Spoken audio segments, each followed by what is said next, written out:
30 years in hip-hop officially earns you OG status. I'm trying to find something new to do with hip-hop because I did it all. I won't stop rocking till I retire. It's crazy to think they said it wouldn't last. They said it's going to die quicker than disco. Sitting with one of the legends of hip-hop, DMC, 30 minutes from the highest of highs to the lowest of lows. How you ain't on Run-DMC, this and that. And I would go, well, I was going to kill myself. I just got out of rehab and therapy. And they would go, what? Guys, welcome to The Pulse. I feel like on this episode, we should have like musical intro or something like that. But if I just say I want to be down with the king, then I probably sound a little corny. But our guest doesn't. Darryl DMC McDaniels joins us on The Pulse today. It is my pleasure, sir. Welcome to the show. Thank you. Thank you for having me, man. I'm DMC in a place to be, and this is the place to be. No doubt. Always. Man, I don't know. And this, I'm sure you've been doing this for a minute, so this isn't as big a deal to you. But I'm really loving this show because I just get to talk to people that I've sat back forever. You know, I mean, I had the Adidas. I tried to rock the sweatsuits and the hats. I mean, I was corny, but I tried to do all that. Right. So I just enjoy that, and I appreciate you taking the time out. Yeah, no, you wasn't corny at all. You was part of it. You know, a lot of people think hip hop is something that is based on a celebrity status. I could only watch it and listen to it, but that's not true. The whole purpose and culture of hip hop is to knock down the walls that separate us, allow you to say who you are, where you're from, and what you're about, and me to say the same thing, and then say, where can we go from here? So what we was doing, what Run-DMC was doing, we really didn't do nothing, and I say that a lot at a lot of events or award shows, and people, what do you mean Run-DMC this? But if you listen to what I said on my Adidas, we took the beat from the street and we put it on TV for all to see. You guys put out the plan and the roadmap, and people in a lot of ways can follow it. What was it like for you? Like, take us back a little bit, because the roadmap wasn't there when you were doing it. It was no roadmap. One of the things that I tell the young people of this generation, you will always have, you will always have people that doubt you. You remember they thought hip hop was going to be a fad. So there was a lot of adversity. There was a lot of denial. But our thing was, no matter what they say or what they think, just get out there and do the thing that you love to do. We opened for Marvin Gaye. We opened for Parliament Funkadelic. We opened for ZZ Top. We opened for Lou Reed. So we was thrust in some very unfamiliar territory. But we knew what I did in my basement, what I did in the park and at the block party. If people in my neighborhood can enjoy it and feel it, we know people in other states and people around the world is going to feel it. We didn't have access to studios. Yeah. We didn't have instruments. So we had to take the vinyl record recorded by all the great soul, jazz, rock, R&B artists. And we had to find a little break where nobody was saying nothing. In that little space, we was able to tell our stories. So in the beginning, though, it was so much denial. This will never work. It'll never be an official part of. Nobody's going to respect it. They said it's going to die quicker than disco. So everybody knows Run-DMC, right? But I don't think everybody knows that story. And it's not, right. The industry's not the same now. Now you can pick up your phone and you've created a song. You guys, you had to grind, right? You're performing in the neighborhood. You're performing in the basement. Yes. Walk us through that. Our first year in the business was performing for free. We would show up to venues. We would show up. We had the record out. Now, there was so much going against us because remember, it's not like today. I tell these young kids, hip hop wasn't on the radio 24 hours, 7 days a week. It was only on Friday and Saturday night. And you had to have something creative and interesting to get Mr. Magic or Red Alert or the Awesome Tour, the Supreme Team to play your song in the first place. I'm not saying it's easy now, but it's a little easier now because everybody sounds the same and does the same thing.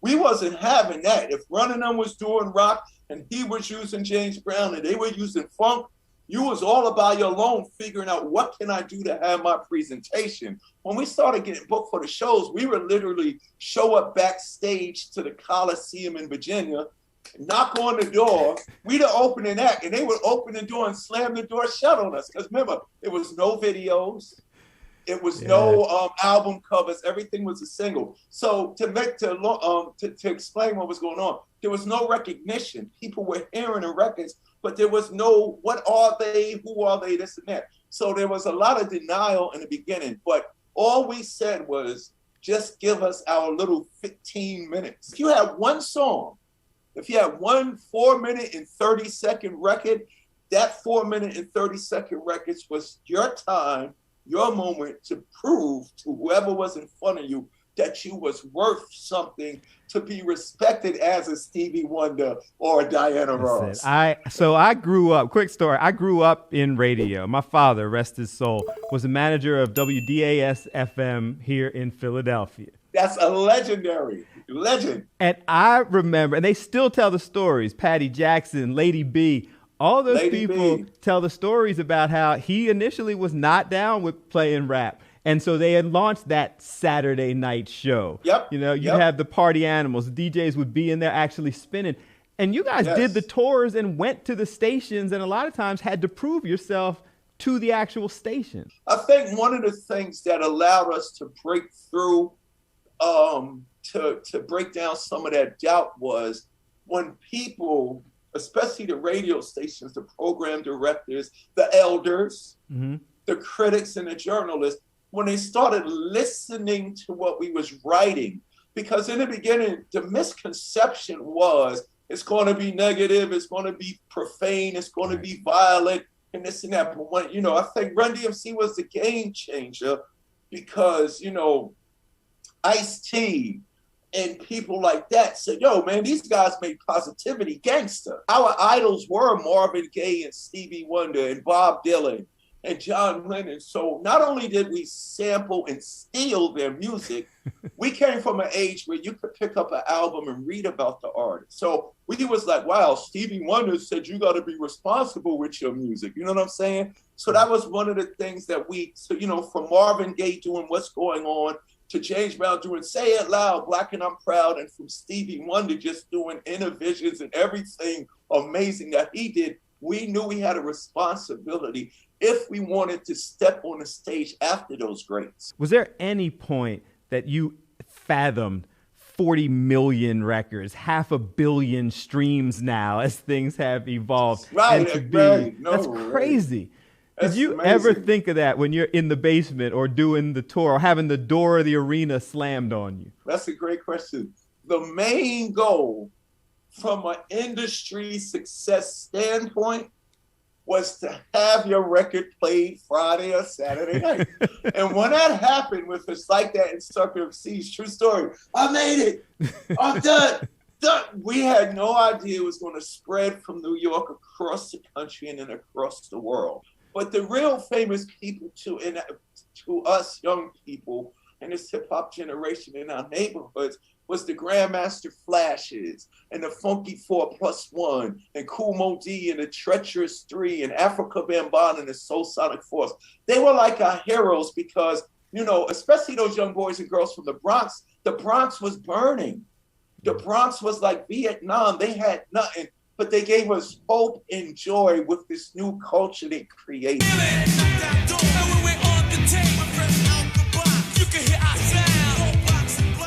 When you sit back now, you know, and I'm sure there are hip hop artists that you have respect for and think are extremely talented or what have you, but you sit back now and you look at where some of our cities are and the role that some of the hip hop is playing in this. Right. How do you feel about that now? Now, when us OGs speak, let me make this clear. When we speak at above 40 to 70 years old, for all of us that's been here, I want everybody, the music industry, this current generation, we aren't mad at what they are doing. Okay. We are mad at what they're not doing. And what they're not doing is putting the issues that are destroying our communities on the forefront of their presentations as hip hop artists, meaning we need to get more positive, go to school, don't shoot, don't have sex, don't get drunk, don't be violent, don't disrespectful. Those type of records need to be the ones at the top of the radio station playlist. When individuals say nobody goes at Arnold Schwarzenegger and Bruce Willis, and when Hollywood makes its violence movies, it's different with hip hop because the MCs, these rapper guys, are the idols. Yeah. It's not the politicians. It should be the parents, but in some cases, it's not the parents. It's the people the younger generation are listening to on these records. And if you're going to validate and okay killing each other, disrespecting our women, not saying take the opportunity to go to school. So we're mad that they're not using this culture, some of the artists and the labels that sign them. If you made $500 million off of drill and negative and half-naked women and and the N-word and stuff like that, you made $500 million off a community of people that are dying while that's going on. Take 50 million of that.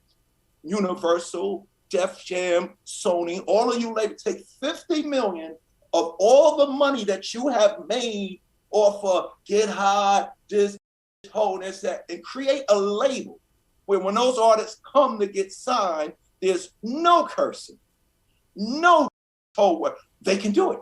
Yeah. So we're not mad at what the industry, we're mad at what they're not doing, because without our culture, you wouldn't have this success in the first place. There obviously is the level of respect for you and others as trailblazers and OGs and lessons. They listen. Do they? They listen, but they don't do nothing about it. Okay. So I'm not complaining. I'm crying out for help and assistance, and demanding a change that could happen tomorrow. I'm not saying change your playlist. You know what I'm saying? I'm saying add to the playlist. For every record that is saying I shot, I smoked, I drunk, there should be a record following that says you don't have to shoot, you don't have to smoke. Right. And that's what we did. When I came along, I'm DMC, in the place to be. I go to St. John's University, and since kindergarten I acquired the knowledge. After 12th grade, I'm going with the same attitude and the same vigor and the same ego that we make these records saying negative, a gun and knife and this and and stuff like that. Yeah. When I did that, just because I had that spirit, those kids that were gang banging and selling drugs and had guns on them was like, yo, DMC go to St. John's University. You know what they did? I don't need the gun. Yeah. I don't need the drugs. I feel like it's an industry that takes the path of least resistance. You can go out there and sell a bunch of stuff by kind of catering to what is in right now. And that's business. We understand. We understand it. But what people don't understand, hip hop has a bigger responsibility than any other genre. To rock around, that's right, on time is tricky. But at some point, this kind of path to OG and legendary, I mean, you first group that was on Rolling Stone and all of the different we did accolades. Everything. I always tell kids everything. I said, I'm bored with rap right now. I'm trying to find something up. I'm trying to find something new to do with hip hop because I did it all. Well, but you also had a lot of experiences. And so through those experiences, they kind of expanded, beyond music. You wrote a couple of books. Yes. Couple of books that shared some serious issues, your own challenges and depression and mental health and suicidal thoughts and addiction and all of that. Why'd you decide to do that? Because look, hip hop was the culture that taught me keep it real. You know what I'm saying? So, and the reason why I did that, I realized I'm more powerful telling people about the hardships I go through like them than all my victories. The same energy that it's Christmas time in Hollis, Queens, Mom's cooking chicken and collard green, right? You know what I'm saying? And I'm DMC in the place to be. I'm the king of rock in my Adidas. I'm so powerful. I don't play no basketball, and I got an athletic sneaker endorsement like the athletes. Like, how is that possible? But then I realized when somebody comes up to me and says, how you doing, DMC?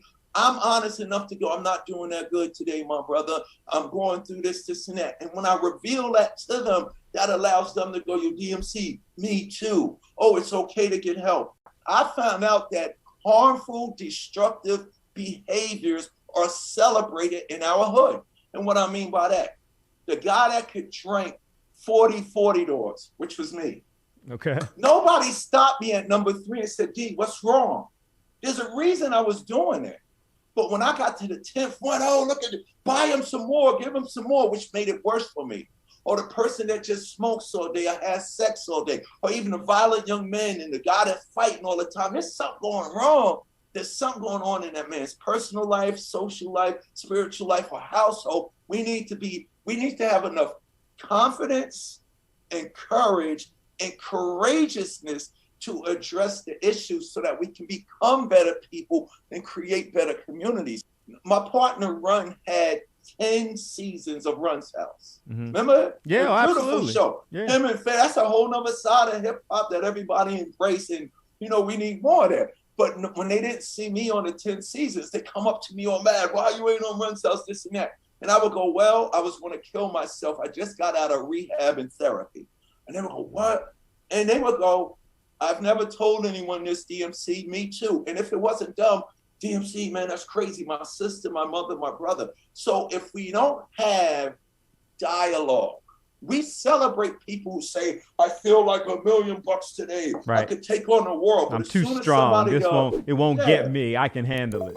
Yeah, they don't know it's empowering. The most powerful thing that you could do is admit that you're vulnerable, scared, afraid, because then your power is unleashed. But here's what happened to me. I was depressed, alcoholic, and suicidal. Then I found out at age 35 I was adopted. Yep. Imagine what that meant. And then Chairmaster Jay got shot and killed. So talking about gun violence, I could relate to it all. But what I'm trying to say is, it's the community of artists and creators that allow the labels, CEOs, lawyers, and accountants to have jobs that have the power to help bring the cures to our community. We are fathers, mothers, sisters, and brothers. To all these boys and girls, we realize we can change their lives. Then we can change the world. Let's go. Wow, this way. Talk this way. You've taken all of this, all of these thoughts, all of these ideas, and you've turned it into philanthropy. Was that part of the journey? Now you're invited to the White House, the Obama White House to speak on hanging these out with, things. I got a picture of me and Obama in the White House. I don't have on a tux. I got on a CBGB shirt in the White House. It's the coolest thing ever. Obama smirked when I walked in there because we got invited to do this inspiration, come talk to young people and stuff like that. And everybody else came, with the formal White House attire. I walked in there with a CBGB shirt. And when I walked in, he was like, I love this. He's of that age, though. I got to figure President sure. Obama was like, oh, that's my guy. I had the Adidas, yeah, for too. Sure. Yeah, I did the same thing. Exactly. The comic books. So you also launched a series of comic books. That goes back about 8 years ago when you started that. Mm-hmm. And what was about? Darryl Makes Comics. That was just another chance to send the message out? All the stuff that I'm doing, 10 Ways Not to Commit Suicide, my comic books. I just released Darryl's Dream, a children's book for kids K to 5. What it is this. It's responsibility. It's responsibility. I feel like this message, it needs to stay out there. When people hear it, you sit back and go, that makes sense. Like you've got all the success. Where's the level of responsibility? All you got to do is wake up and do it, though. That's what I'm saying. I'm not saying any of our dominant artists has to change who or what they are. All I'm saying is right now, this is a perfect time for Drake and Future and Kendrick and all of them to get together and make a self-destruction for their generation. And it's even more tragic because we continue to see these young hip-hop artists, they're losing their lives. Yes, it's crazy. It's like hitting part of it home. now. Yeah, it's hitting home. Like, it's part of it. It's like, you watch out, don't be a rapper, you might get shot. We end the Pulse all the time with this concept of use your voice for good. President Obama, speaking of Obama, he said this. He said, your voice is not how you sound. He said, the voice is what you wake up and do every day. So there's a kid in your neighborhood who doesn't have a father. There's a family down the block that's not as fortunate as you. There's kids in school. There's a library down the block. There's always an opportunity to wake up and have your voice heard without even making a sound. A chance to talk to DMC, somebody I've been a fan of for years, and I appreciate his brutal honesty.